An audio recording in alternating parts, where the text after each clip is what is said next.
So, for tonight's vlog, magluluto tayo ng binagoongang baboy. Ngayon, papakita ko sa inyo ang mga ingredients. Siyempre, ito yun po. Siyempre, ang una nating ingredients ay ang karne. Meron tayong bagoong, meron tayong bawang, sibuyas, siling haba at kamatis, of course, ang ating gulay, ang talong. So, tara, samahan nyo akong lutuin lahat to. Siyempre, una nating ilalagay ay kawali sa tamang apoy lang.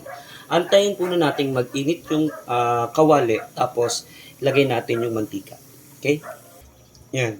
Siyempre, if-feel nyo na kung ang kawali ninyo ay alimpuyo na or nagiging demonyo na, ilagay na po natin yung ating oil. Yan.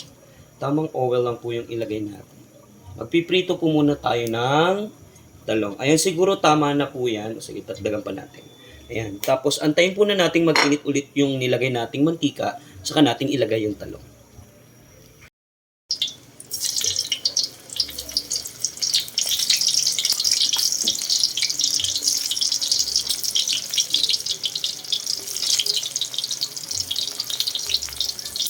Ow! At napasukan.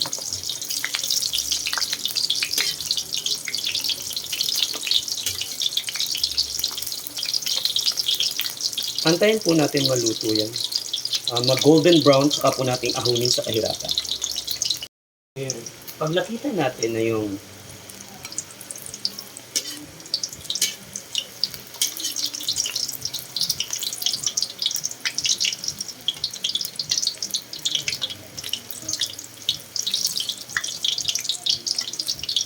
yan.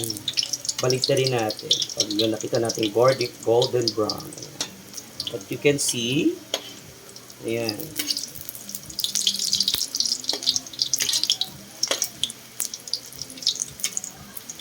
Ayan. Ang ganda ng pagkakaluto ng ating talong. Ayan. Pag medyo nakita natin ayos na yung talong, medyo ahunin natin siya kahirapan. Kita nyo nag-aampuli, alam ko yun na, ating ahunin na sa kahirapan.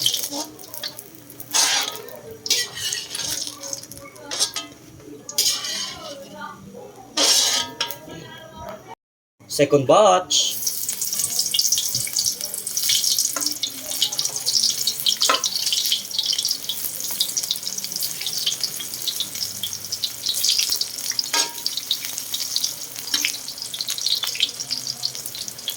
Ilahat na natin ito. So, konti naman na. Ilahat na natin. Para madali na lang tayo magluto. Ayusin lang natin. Antayin natin ulit golden brown. Yan. Babalik na rin na natin. Pa-golden brown na. Yes, golden brown na na. So, kahit naman medyo hapkok tayo ng talong, kasi mamaya, ilalagay pa natin ito at maluluto pa siya mamaya.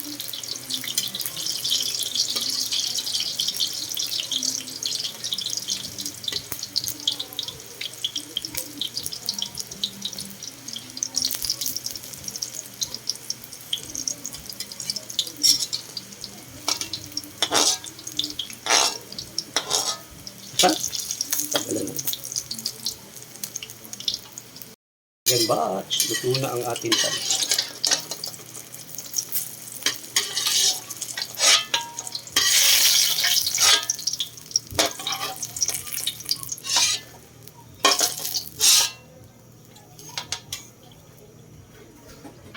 So, mula natin maglagay ulit ng bawang. Bawang ang una nating ilagay. Ayan, antayin muna natin siyang mag-golden brown. Antayin natin siyang mag-golden brown. Okay. Antayin natin siyang mag-golden brown, saka natin ilagay yung sibuyas. Ayan, pag nakikita nyo yung lumabas na yung kaluluwa ng bawang, ilagay nyo namang isunod yung sibuyas. Siyempre, ilalagay natin, isasabay na natin yung kamatis. Yeah.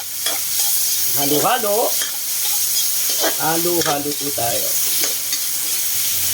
Antayin po natin lumabas din ang magkasala-masalo at lumabas din yung kaluluwa ng sibuyas saka ng bawang. See, nakikita nyo, medyo naluluto na yung kamatis. Ilagay na natin yung isama na natin sa gisa yung baboy. Ating baboy. Halo-halo. Yan, pagkatapos nating haluin, takpan muna natin para maluto at maluto at lumambot yung ating karne. Antayin po muna natin siya ng 365 days. Ayan. Ayan na po, after 365 days, ayan, medyo mayroon pa siyang tubig. Antay-antayin po na natin siyang mag golden brown or maiga para lumampot po yung ating karne. Ngayon, hahaluin po siya natin. Ayan. You can see, nawala na po siyang tubig. Lagyan po muna natin siya ng pampalasa. Tulad nito. Ayan. Lagyan po natin pampalasa. Sa mga may ayaw naman po, optional naman po yan. Pwede nyo pong hindi lagyan. Pero ako po, naglalagay po ako. Depende na lang po sa inyo. Of course, inilalagay ko na po kaagad yung suka. Maglagay lang tayo ng tama dyan. Yung suka. Yan. Ganun lang po ako maglagay. After that, haluin po na natin.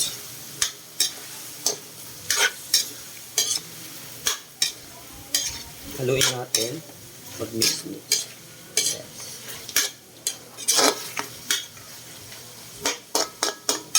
Takpan ulit natin. Tapos pag medyo wala na siyang tubig, lagyan natin naman ng tubig. Okay? Takpan muna natin. Buksan na natin. After 5 minutes. Okay. Medyo wala ng tubig. So, lalagyan po na natin siya ng tubig. Yan. Antayin po na natin siyang lumambot. Yan. Antayin natin siyang maiga. Hanggang sa mag-golden brown po siya. Okay? Tapan po ulit natin. 20 minutes. Go. 365 days. I-open na natin yung ating yan. Medyo nawawala na po ng sabaw. Ayan. Antay-antay na. Halo-halo lang muna natin.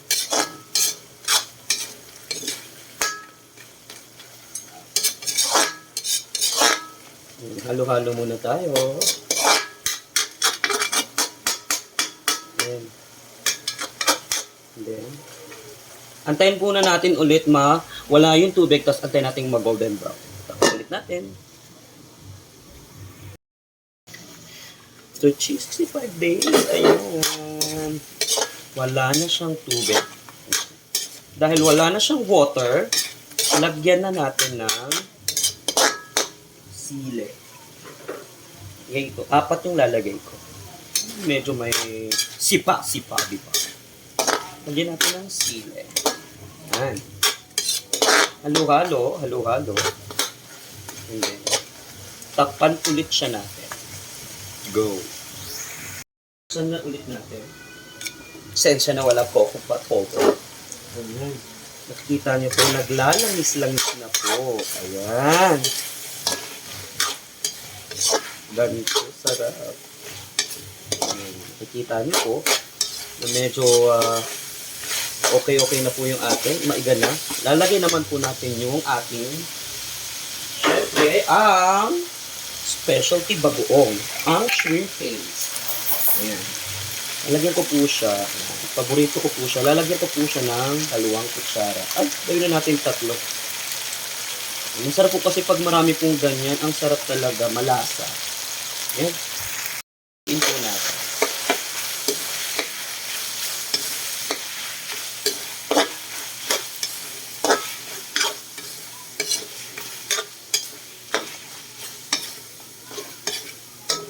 Kahalo po natin. Lagyan po muna natin siya ng konting tubig. Of course, need natin ng water ng konti. Lagyan po siya ng tubig. Konting tubig. Kasi nun ma-absorb ng lahat ng karne yung ating bagoong. Yan. Malapit na po tayo matapos. Malapit na maluto. Ayan. Antayin po na natin maiga ulit yung water. Sa ganun, lagay naman natin yung ating talong. Ayan. Tapan po ulit natin. After 365 days, ayan. You can see, may iga na siya. Ilagay naman natin po yung ating last dish ng talong. Lagay na natin yung talong natin. Halo-halo. Halo-halo tayo. Halo-halo. Halo. Tapan po ulit natin ng 5 minutes tapos maluluto na siya. Yan. Ayan, buksan na ulit natin. Ayan. Ayan. Okay na to. Ito po ang ating binagoongang baboy. Specialty with sweetest sugar. Ayan. Kain po tayo. Let's taste. Siyempre, baka mapasok, kailangan hipan muna.